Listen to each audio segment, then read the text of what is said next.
I'm Merely Caruso. It's Monday, October 20th. Today, we continue to cherish her memory and celebrate her birthdays together with her children, keeping her spirit alive through love and remembrance. an important new development in a 5-year murder investigation. Also today, lost to the flames. In the matter of seconds, it's completely gone, and we don't know. There's a lot of memories we won't get back. Yeah. Fire destroys a young family's home, how they plan to move forward. Plus, culture and community. They're listening to the music, salsa, reggaeton, mariachi music, or they are eating some of the food. Celebrating Latin American heritage and growth in Winnipeg.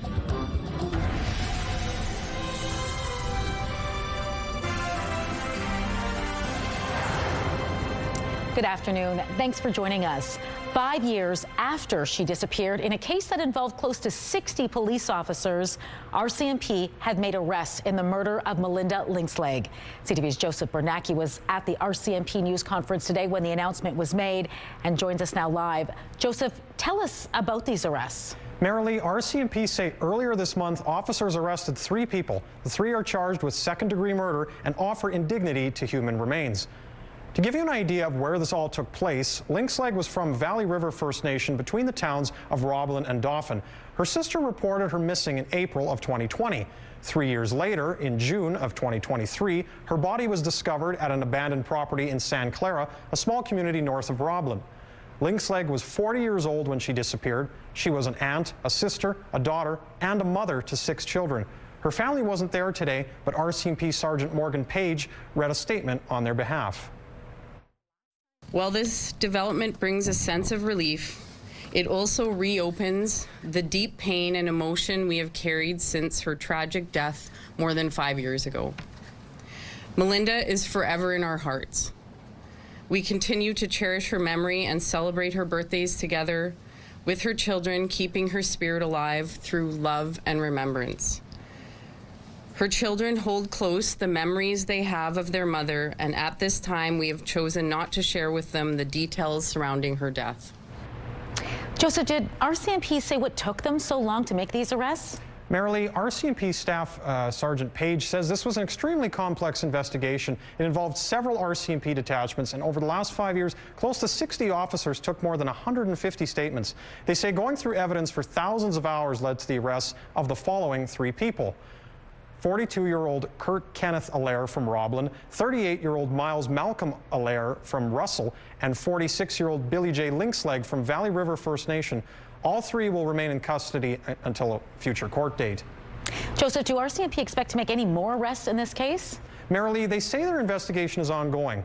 Officers are now interviewing the suspects and getting more information. Whether that information leads to more arrests is unclear. I should add, today RCMP thanked community members and others who came forward with information. They say it was crucial to making these arrests, and it's worth mentioning none of these charges have yet been tested in court. All right, thanks for this, Joseph.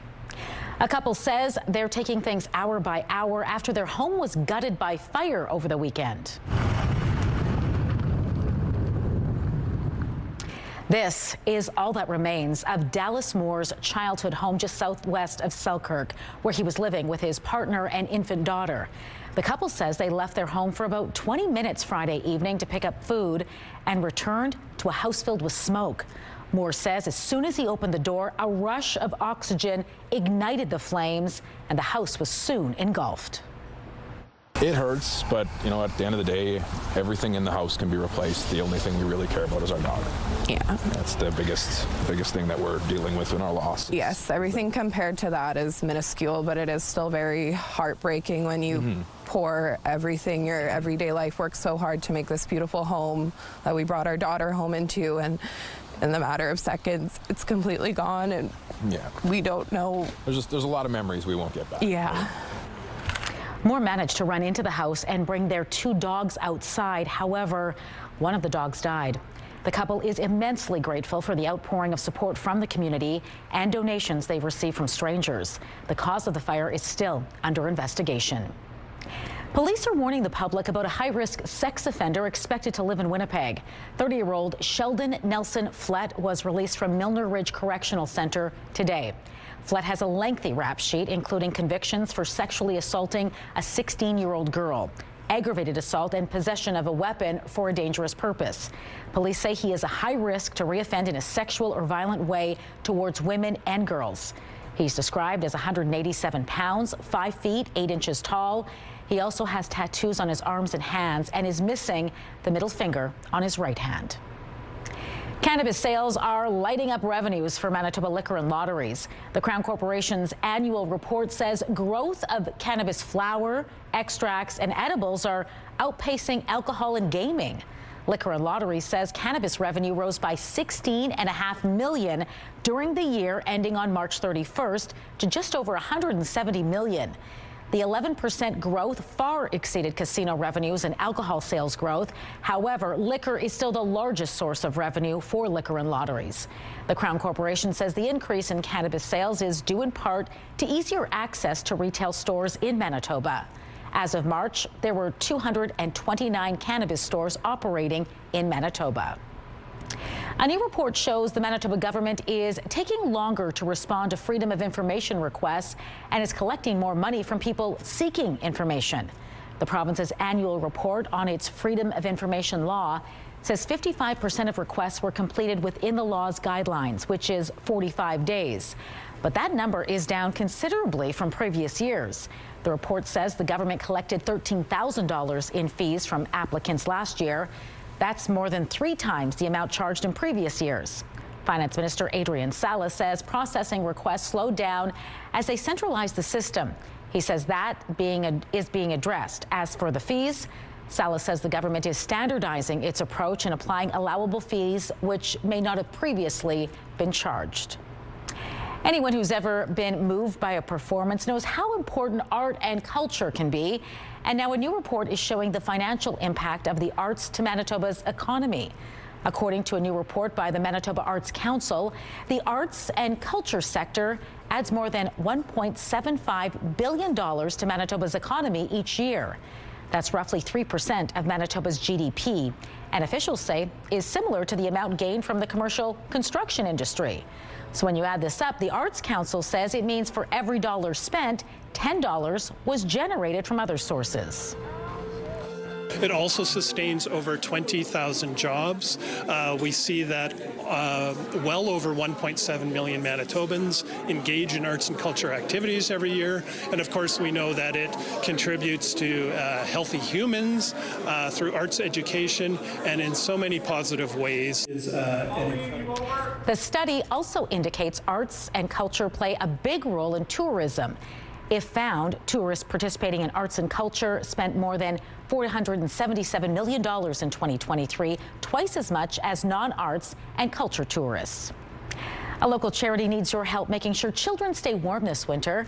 Coats for Kids is looking for warm clothing. Items like coats, gloves, boots, scarves, hats, or really any kind of new or gently used winter gear. The charity also needs volunteers to help sort, organize, and package donations. You can drop off donations at any Access Storage location, Winnipeg Fire Paramedic Station, Toys R Us, or YMCA facility. All right, let's bring in Colleen Brady now and get a first look at your Skywatch forecast. Temperatures definitely cooling off. That warm winter gear is quickly being needed. Yes, certainly over the next few days, just expect single digits across the province. That's what we had today temperature-wise, but we also had this rain, a soggy start to the week, not just here in Winnipeg, but you can see across the southeast. Winnipeg is really just, you can see on that western flank of the rain falling right now, but east into northwestern Ontario, that's where the low bringing all this rain is headed.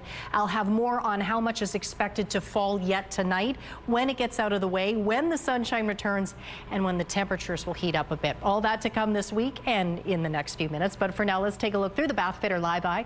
Bath Fitter, your bath and shower experts for more than 40 years.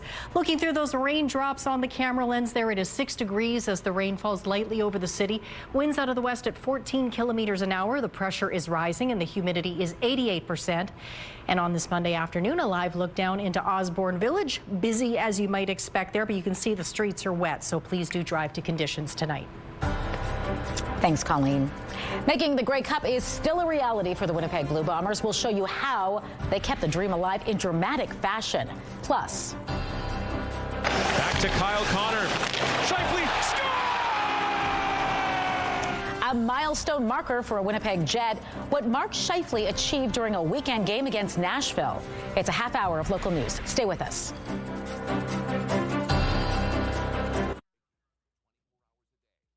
The majority of Canadian goods sent to the U.S. are covered under CUSMA, so they're tariff-free. But clearly, tariffs are still a concern for business owners. In the Bank of Canada's latest survey, they say uncertainty remains their top worry. Companies are spending more on routine maintenance than growing their business, and about a third now expect Canada to hit a recession, and that's up from the last survey. Here are the closing numbers for the day. The Canadian dollar is up to 71.26. West Texas Intermediate Crude is down a bit to 57.02. Western Canadian Select is down to 46.29. And the TSX shot up 307 points today to 30,416. Those are your business headlines. I'm Morella Fernandez. Market Watch is brought to you by Manitoba Blue Cross. Group health plans for any size business. Mark Shifley was Jets 2.0's first ever draft pick back in 2011, and now he's the franchise's all-time leading scorer. Back to Kyle Connor. Shifley scores!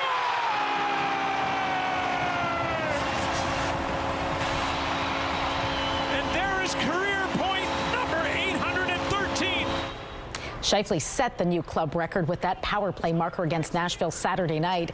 The 32-year-old has racked up 342 goals and 471 assists in 884 regular season games with the Jets.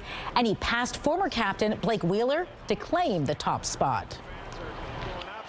I'm obviously tremendously honored. You know, I wouldn't be here without, you know, the guys, you know, especially the big guy who I just went ahead of. He, you know, he helped me a lot in my career, and, you know, also gave me a lot of tap-ins. So, you know, I'm very lucky for the guys that I play with currently, that I've played with in the past, and, you know, owe it all to them. Shifley and the Jets are back at it tonight in Calgary. For the win, for the W. And the W gets it. With that last-second field goal at Princess Auto Stadium, the Winnipeg Blue Bombers not only beat the Saskatchewan Roughriders 17-16, they won themselves a CFL playoff spot. It means the Grey Cup is still a possibility. The Bombers wrap up the regular season Saturday at home against the Alouettes. There's a headlight in my lane. Something else in this train. A Juno Award-winning local artist is out with a new album, the latest from William Prince, up next in the Spotlight. Same old ringing in my head.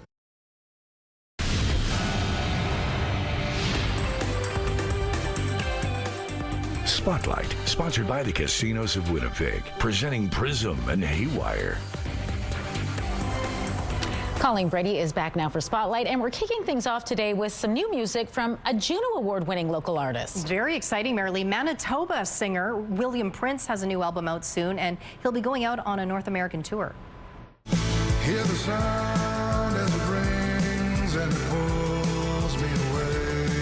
William Prince's latest album, his fifth, is called Further from the Country, and starting on November 18th, people across Canada and the United States will get a chance to hear him perform songs from it in person.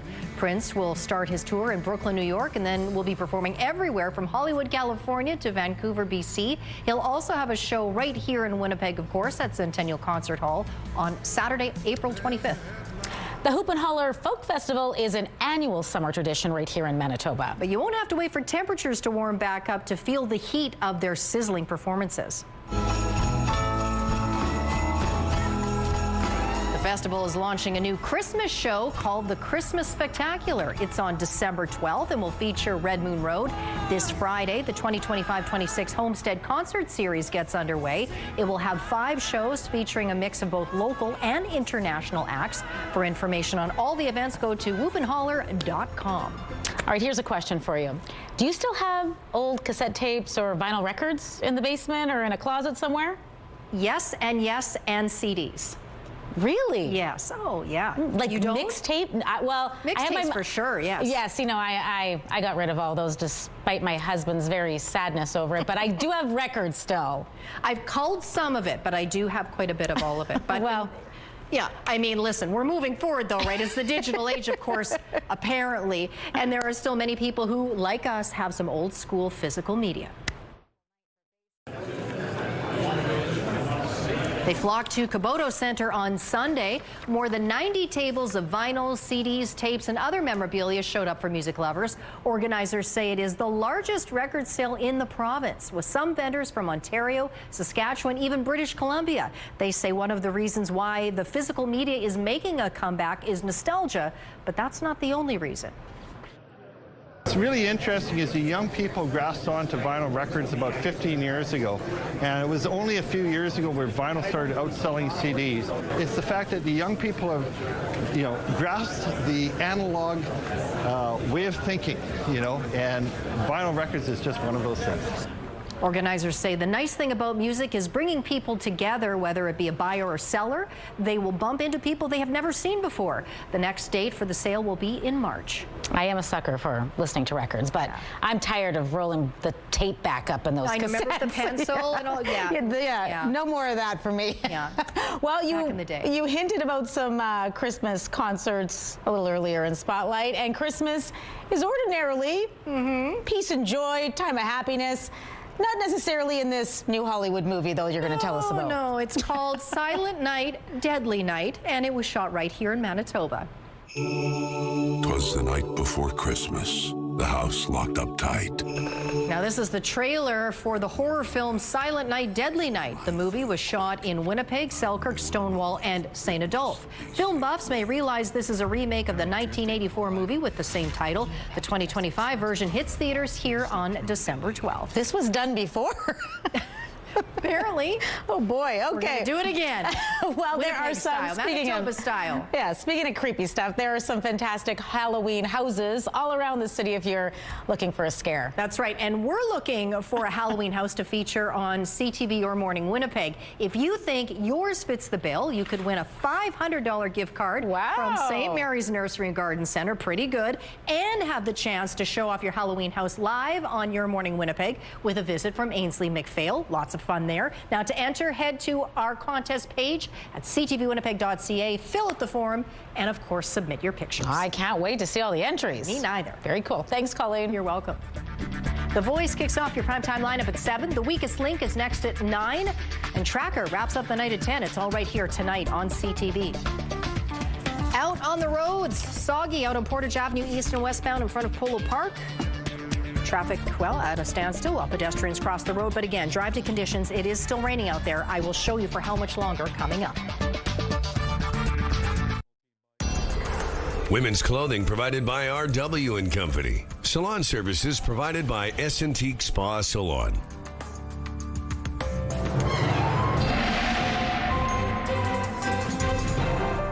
CTV Skywatch weather brought to you by South Beach Casino and Resort. Visit southbeachcasino.ca. Well, last week we had a Colorado low that brought an awful lot of rain to southern Manitoba. Today, another low. This one came out of the Yorkton area earlier this morning. It's been crossing southern Manitoba throughout the day. The rain is continuing. You can see Winnipeg just on the western periphery, but there's more coming to places further west like Portage, La Prairie yet this evening.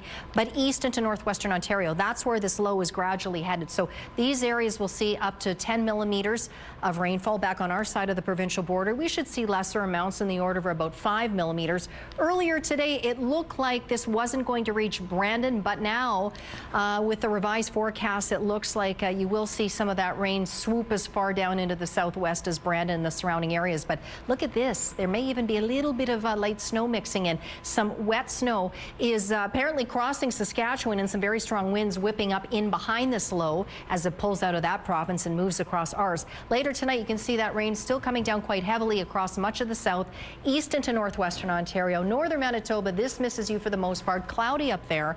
Some clearing overnight, particularly up in the northwest. Meanwhile, down here in the south, we may catch a little bit of rain shower activity in the morning. It's possible, and the possibility isn't entirely eliminated throughout the day in the Red River Valley. The bulk of that rain, though, will have shifted off into Ontario. In behind it, some clearing, and we may even see temperatures start to dip below freezing here in southern Manitoba. And then otherwise, throughout the day on Wednesday, we'll see some sunshine return. And as we get a little further into the week still, we'll get back into double digits. Not tonight, though. We drop down to 4, up to 5 millimeters of rain again possible.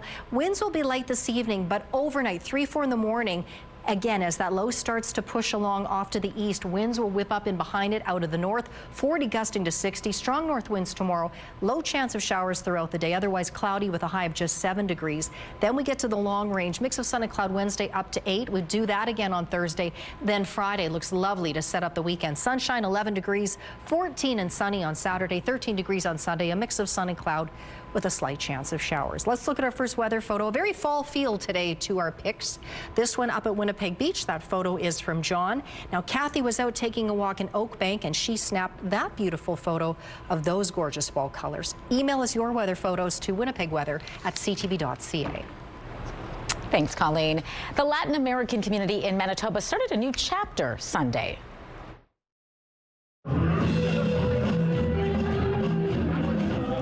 Music, dance, food, and vendor stalls filled the Franco-Manitoban Cultural Center Sunday. It was all for the Latin American Festival, a first for our province, and organizers say the idea came naturally as October is Latin American Heritage Month.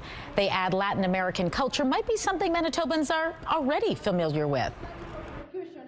They're listening to the music, salsa, reggaeton, mariachi music, or they are eating some of the food.